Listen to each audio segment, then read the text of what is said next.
नमस्कार, मैं हर्षिता जौहरी स्वागत करती हूं आपका न्यूज प्रवक्ता में। आइए नजर डालते हैं देश प्रदेश से जुड़ी कुछ खास खबरों पर। जिला जालौन के नंदीगांव विकासखंड के खुटेला में नवनिर्वाचित प्रधान रामजी वर्मा से न्यूज प्रवक्ता के संवाददाता ने की खास बातचीत। उन्होंने कहा कि गांव में शौचालय, साफ सफाई वाले इंटरलॉकिंग और गरीब असहाय व्यक्ति को आवास भी मिलेंगे। गाँव में हर हफ्ते सैनिटाइजर भी किया जाएगा, जिससे लोगों को कोरोना से भी कोई खतरा नहीं रहेगा।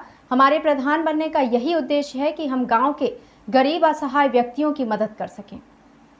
नमस्कार। आज जनपद जालौन के विकासखंड नदीगांव के गांव खुटेला में हमारी न्यूज़ प्रवक्ता की टीम का आना हुआ है। इस समय हम मौजूद हैं गांव खुटेला में नवनिर्वाचित प्रधान रामजी वर्मा जी के यहाँ पर मौजूद हैं। उनसे हम कुछ विकास कार्य योजनाओं के बारे में बातचीत करना चाहेंगे। जी प्रधान जी, हमारे न्यूज़ प्रवक्ता में आपका बहुत बहुत स्वागत। धन्यवाद। जी प्रधान जी, आपको जनता ने बहुत ही अच्छे बहुमत से विजयी बनाया है।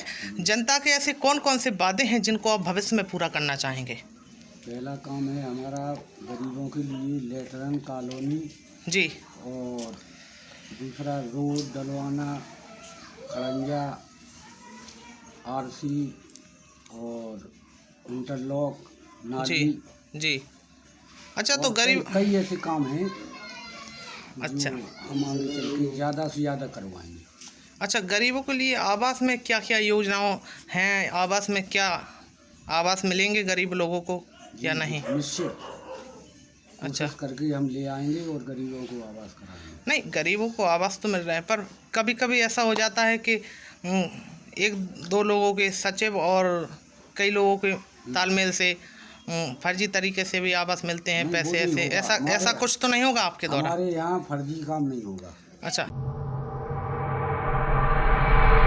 यूपी के कौसंबी में जहरीला खाना खाने से एक ही परिवार के 5 लोगों की हालत बिगड़ गई। एक वृद्ध महिला की घर में ही मौत हो गई, जबकि इलाज के लिए ले जाते समय मां एवं बेटे की रास्ते में मौत हो गई। 2 लोगों की हालत गंभीर होने पर उनको प्राथमिक उपचार के बाद प्रयागराज के SRN रेफर किया गया, जहां पर उनकी हालत खतरे से बाहर बताई जा रही है। मामले की सूचना मिलने के बाद अपर पुलिस अधीक्षक ने जिला अस्पताल पहुंचकर परिजनों से पूछताछ की। वहीं चायल सीओ ने सरायकल पुलिस के साथ मौके पर पहुंचकर परिजनों से पूछताछ की। पूछताछ में छानबीन के दौरान पता चला कि आटे में फसलों को रोगों से बचाने के लिए दवा चली गई थी, जिसकी रोटी खाने के बाद सभी की तबीयत बिगड़ने लगी। सरायकल थाना क्षेत्र के चकपिन्हा गांव में बीती रात 55 वर्षीय शिवकली का परिवार लगभग 9 बजे खाना खाकर सोने की तैयारी कर रहा था, लेकिन अचानक करीब 11 बजे वृद्ध शिवकली की तबीयत बिगड़ने लगी। देखते ही देखते शिवकली की बड़ी बहू सीमा, 30 वर्षीय लड़का कंधई, 5 वर्षीय पोता DM और छोटी बहू संगीता की भी तबीयत खराब हो गई। सभी लोगों को उल्टी होने लगी। कई उल्टी के बाद शिवकली ने घर पर ही दम तोड़ दिया। सुबह इसकी जानकारी हुई तो ग्रामीणों ने अपने निजी वाहन से सभी बीमारों को जिला अस्पताल इलाज के लिए ले जा रहे थे, लेकिन रास्ते में ही सीमा और उसके बेटा DM की भी सांसें थम गई। जिला अस्पताल में दोनों को मृत घोषित कर दिया। वहीं बीमार कंधई और संगीता को प्राथमिक उपचार के बाद प्रयागराज के SRN रेफर कर दिया, जहां पर उनकी हालत ठीक बताई जा रही है। उधर घटना की जानकारी पुलिस को मिलते ही सरायकल थाने की फोर्स मौका वारदात पर पहुंचकर तफ्तीश में जुट गई। थोड़ी देर बाद चायल सीओ श्यामकांत भी पहुंच गए। पूछताछ के दौरान कंधई के बेटे मोहित एवं बेटी मोहिनी ने बताया कि उन लोगों ने रात को भोजन नहीं किया था, जबकि उसके परिवार के सभी लोगों ने खाना खाया था। पुलिस ने छानबीन शुरू की तो आटे में जहर की महक आ रही थी। बच्चों ने यह भी बताया कि फसलों को रोगों से बचाने के लिए एक मशीन में दवा डालकर छिड़काव किया गया था। ऐसे में पुलिस को आशंका हुई कि शायद दवा आटे में चली गई थी, जिसकी वजह से यह घटना हुई। पुलिस ने आटा एवं मशीन को कब्जे में लेकर जांच के लिए भेज दिया। वहीं शवों को भी कब्जे में लेकर पोस्टमार्टम के लिए भेज दिया। 3 मौतों से परिजनों में कोहराम मचा हुआ है। लोगों की मौत हुई है और क्या कंडीशन है उनकी? जी, हमारे यहाँ जो है 2 लोग, एक जेठानी महिला जो है करीब 30 साल की है और एक लड़का 7 साल करीब 5 साल का है। वो दोनों ब्रॉड डेड ले आए गए यहाँ पर, दोनों मृत अवस्था में यहाँ लाए गए। और एक जो है आदमी है जो भर्ती है यहाँ पर, एक महिला जो देवरानी है वो भर्ती है। तो उन दोनों को हम लोगों ने स्वरूप रानी में रिफ़र कर दिया है।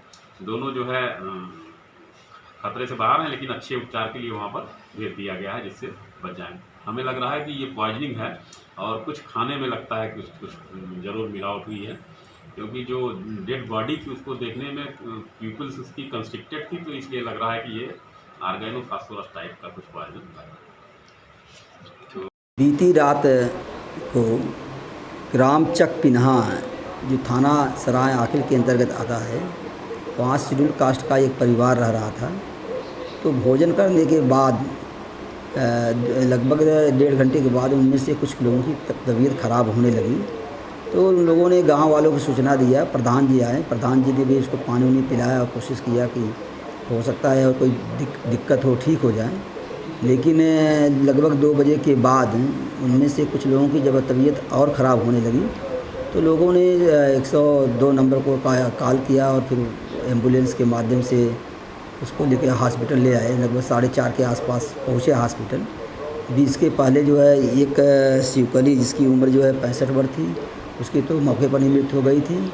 और उसमें से 2 रास्ते में उसी परिवार की एक सीमा देवी और DM नाम का छोटा सा बच्चा था 5 वर्ष का, रास्ते में उसकी मौत हो गई। शेष 2 जो कन्हई लाल हैं और सरिता देवी है जो उन्हीं के परिवार के हैं, वो उनका सारण में भी इलाज चल रहा है।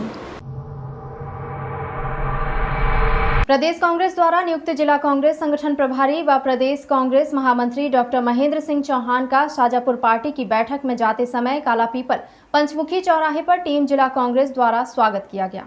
वहीं प्रभारी ने कक्कू निवास पर पहुंचकर पूर्व जनपद अध्यक्ष सूरज सिंह पवार की धर्मपत्नी के निधन पर शोक संवेदना व्यक्त की। इस अवसर पर मुख्य रूप से जिला महामंत्री दिनेश पवार, पूर्व जनपद सदस्य वरुण गांधी, समंदर सिंह बेस, पूर्व NSUI जिला अध्यक्ष महेश पवार, महेंद्र राजपूत, युवक कांग्रेस जिला उपाध्यक्ष मयंक पवार, राजेश नायक, लोकेंद्र पवार सहित अनेक जन उपस्थित रहे। जिले के शमशाबाद थाना क्षेत्र के ग्राम डाबरी में मंगलवार की दोपहर एक 11 वर्षीय मासूम के साथ उसी के गांव के एक आरोपी द्वारा हाथ पैर बांधकर पहले दुराचार करने और बाद में हत्या करने का सनसनीखेज मामला सामने आया है। इस घटना में पुलिस ने 24 घंटे के भीतर आरोपी को हिरासत में ले लिया। इसी संबंध में आज शाम 7 बजे जिला मुख्यालय पर पुलिस कंट्रोल रूम में SP विनायक वर्मा ने हत्याकांड का खुलासा करते हुए आरोपी की गिरफ्तारी की जानकारी दी। उन्होंने बताया कि ग्राम डाबरी में 11 वर्षीय मासूम अपनी मां के साथ जंगल में करौंदे बीनने गई थी। इसी कारण मैं मां से अलग हो गई और रास्ता भटक गई। जंगल में ही उसी गांव का निवासी जो चरवाहे का काम करता है, राजेश और निवासी उसे मिला और अकेला पाकर मासूम के साथ पेड़ से बांधकर जघन्य कृत्य किया। उसके बाद उसकी हत्या कर दी। आरोपी पकड़ा गया जी। 3 अगस्त के दिन शाम के वक्त पुलिस को खबर मिली थी कि एक मृतिका का शव मिला है और इसके आधार पर पुलिस टीम ने विवेचना की और इसका मेडिकल परीक्षण भी कराया गया। इससे ये सिद्ध हुआ है कि दुष्कर्म भी हुआ था और उपलब्ध साक्ष्य से ये भी प्रमाणित था कि मर्डर की भी घटना है। तो इस पे FIR करते हुए थाना शमशाबाद में पुलिस टीम द्वारा आरोपी को गिरफ्तार कर लिया गया है। आरोपी भी क्षेत्र का ही निवासी है, उसका नाम राजेश आदिवासी है। वो मृतिका से परिचित भी था और उसी के गांव का रहने वाला था और आरोपी को हिरासत में लेकर अभी सारे साक्ष्य संकलित किए जा रहे हैं और प्रयास किया जाएगा कि शीघ्र से शीघ्र चालान इसका पेश किया जाए और सख्त से सख्त कार्रवाई की जाए।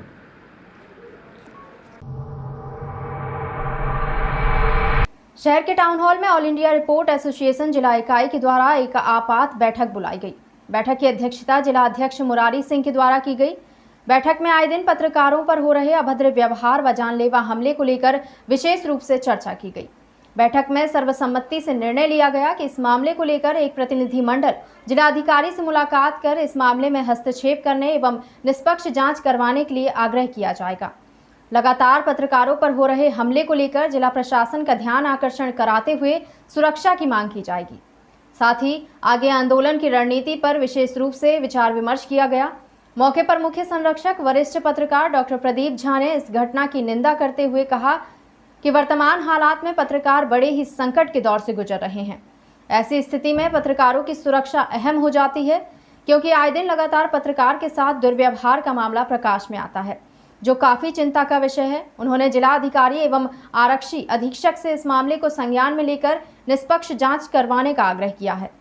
मौके पर जिला सचिव रविकांत कुमार व जिला अध्यक्ष मुरारी सिंह और वरिष्ठ पत्रकार मानस कुमार सेतु ने कहा कि संगठन हर परिस्थिति में पीड़ित पत्रकारों के साथ है। पत्रकारों के हित के लिए ऑल इंडिया रिपोर्ट एसोसिएशन हमेशा आवाज उठाती रही है। मधेपुरा के निजी अस्पताल संचालक के द्वारा पत्रकार के साथ जो दुर्व्यवहार किया गया है, यह काफी निंदनीय है। आयरा किसी भी हालत में यह बर्दाश्त नहीं करेगा। इस पूरे मामले की निष्पक्ष जांच होनी चाहिए। अगर पत्रकार के साथ ऐसी गलती की गई तो पुलिस प्रशासन या कानून के तहत उन पर भी कानूनी कार्यवाही करनी चाहिए। न कि चिकित्सक के द्वारा हथियार का प्रयोग करना था। यह घटना डॉक्टर की दबंगाई को दर्शाती है। इसलिए इस घटना की जितनी भी निंदा की जाए वह कम होगी।